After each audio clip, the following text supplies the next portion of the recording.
اللي جاي المنتخب المغربي هو ده بقى. المنتخب المغربي انا قاعد مستني يعني من بدري وعمال اقول يا رب.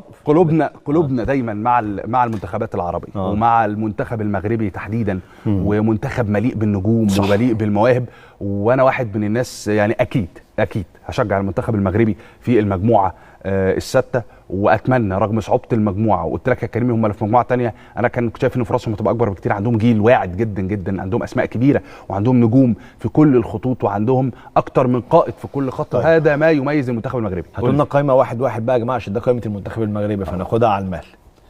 اسماء كبيره قوي واحده من حراسه المرمى. اتفضل بقى يا استاذ جمال. عرفنا. ياسين بونو واحد من افضل الحراس في اوروبا وفي الليجا، مش محتاج تعريف يعني. بحارس مرمى نادي اشبيليه، منير المحمدي بيلعب مع نادي الوحده السعودي، ورضا التكناوتي طبعا جماهير الكره المصريه عارفاه لانه الحارس الاساسي لفريق الوداد بطل تشامبيونز ليج افريقيا الموسم الماضي. نخش بعد كده على الدفاع، اشرف حكيمي ونصير مزراوي. احكي لك حكايه ونقف هنا على قصه اشرف حكيمي ونصير مزراوي. أيوة. اشرف حكيمي ونصير مزراوي والمعضله الازليه لوليد الرجراجي بعد ما حل الازمه. وخليني هنا اثني على وليد الرجراجي واثني على الدور اللي عمله ولم الشمل داخل المنتخب المغربي اللي كان بيدربهم مدرب انا معجب بيه جدا، لكن كان عنده مشاكل كتير في اطار التعامل مع النجوم فيما يخص المنتخب المغربي. وحيد خليلوزيتش واحد من المدربين الكبار في الكره الافريقيه، لكنه كان عنده مشاكل مع 3 نجوم تحديدا، نصير مزراوي واشرف حارث امين حارث والنجم الابرز حكيم زياش. والراجل عمل ازمات كتير، تدخل الاتحاد المغربي، وكان ده من ضمن اهم الاسباب للغضب الجماهيري عليه ومن ضمن اهم الاسباب لرحيل وحيد خليلوزيتش عن قياده المنتخب المغربي، وحل بدلا منه وليد الرجراجي مدرب قدم عطاءات كبيره جدا مع نادي الوداد، فاز معاهم بدوري ابطال افريقيا، قدم مستويات جيده جدا وهو بيدرب في الدوري القطري. وليد الرجراجي هم شافوا فيه المشروع المحلي اللي يقدر يقود المنتخب المغربي في ظل الوقت الحرج اللي بتمر بيه الكره المغربيه قبل كاس العالم وبعد خروجهم امام المنتخب المصري في بطوله افريقيا مستهل العام الحالي. فقدر يلم الشمل تاني، رجع اشرف امين حارث، رجع نصير مزراوي، رجع حكيم زياش، وقدر تاني يرجع وحل مشكله عبد الرزاق حمد الله بالمناسبه موجود في القائمه لما هنروح له. فايه بقى الازمه اللي موجوده؟ اشرف حكيمي انا عارف الوقت أشرف طبعا حكيمي ونصير مزراوي في ازمه كبيره عند وليد الرجراجي. 2 لعيبه كبار جدا، واحد بيلعب بايرن ميونخ وواحد بيلعب في البي اس جي، 2 لعيبه مؤثرين جدا. الراجل عايز يستعين بالاثنين وفي نفس الوقت عنده مشكله في الظهير الايسر، يستعين بمين في الاثنين؟ ولازم العب بالاثنين ولازم يلعب بالاثنين. فجيت مباراه تشيلي مباراه وديه وراح ملاعب اشرف حكيمي في الباك ليفت ولاعب نصير مزراوي في الباك رايت، الاثنين بالمناسبه بيلعبوا في المركز الظهير الايمن.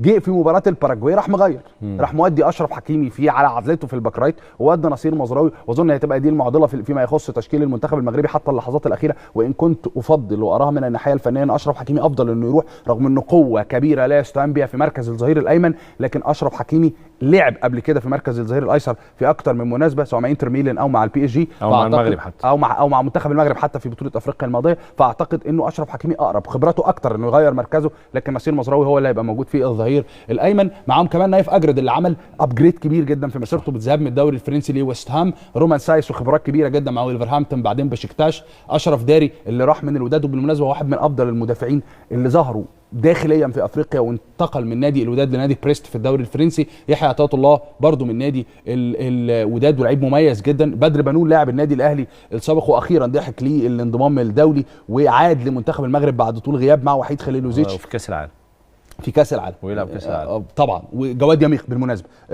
مدافع واحد من ابرز المدافعين اللي ظهروا في المغرب في ال10 سنوات الاخيره، ابتعد فترات طويله للاصابه لكنه لعيب قوي جدا جدا ولعيب مؤثر. وبالمناسبه هو برضو كان من خريجي نادي الرجاء، وجواد يميخ اسم من الاسامي الجيده جدا، واعتقد انه خط الدفاع تحديدا في فرقه المغرب مميز جدا. جواد يميخ مدافع مميز، بدر بنون مدافع مميز، اشرف داري ولا افضل، رومان سايس ونايف اجرد، 5 مدافعين هيلعب منهم 2 اعتقد ما عندهمش اي مشاكل في السنتر باك فيما يخص قائمه المنتخب المغربي. نكمل بعد كده خط الوسط. سفيان مرابط ده القطعه الاساسيه، صح، لعيب مؤثر جدا، لعيب مميز جدا في مركز 8 وبيلعب احيانا مركز 6 في فيورنتينا. سفيان مرابط يا كريم ده ما بيتغيرش، بص على قائمه المنتخب المغربي واللاين اب بتاع وليد الرجراجي او من قبله حتى وحيد خليلوزيتش، ده القطعه الاساسيه. شايف كل اللاعبين بقى اللي موجودين دول اللي احنا لسه هنقول اساميهم فيما يخص بركز وسط الملعب، ما بتكلمش هنا لسه على الاجنحه لان بيلعبوا 4-2-3-1. المركزين بتوع وسط الملعب سفيان مرابط وحط جنبه اي حد، وهم التشكيل الاساسي على الترتيب كده، سفيان مرابط وعز الدين قناحي، دول ابرز 2 لعيبه موجودين بيلعبوا في قلب وسط الملعب في المنتخب المغربي. تروح بعد كده للثلاثي الامامي الناري اللي اتمنى انه بعد اصابته للاسف اصيب قبل ما ندخل على الهوا بلحظات امين حارس في مباراه كبيره جدا ما بين مارسيليا وموناكو وخرج محمولا، وفي الاغلب العام يبقى صعب يلحق البطوله، لكن اتمنى انه يلحق ورقه مهمه جدا جدا للمنتخب المغربي. اللعيب الثاني وهرجع لك لبقيه الاسماء، سفيان بوفال لاعب نادي انجي، لعيب مهاري عظيم. جدا جدا في مركز الجناح الايسر، ولعيب كورته حلوه كريم، بحبه قوي. الناس تحب تتفرج على سفيان بوفال خاصه لما الضغط يخف عليه شويه، لانه دايما كان هو المتنفس الوحيد مع المنتخب المغربي في ظل استبعاد حكيم زياش صح. لكن في ظل وجود حكيم زياش على الرواق الاخر اعتقد ان سفيان بوفال مع حكيم زياش هيعملوا شغل كتير جدا. عبد الصمد زلزولي طبعا خريج اللمسيه وموهبه صاعده جدا في اوروبا مش بس في المنتخب المغربي، والثنائي بقى اللي شفناهم في بطوله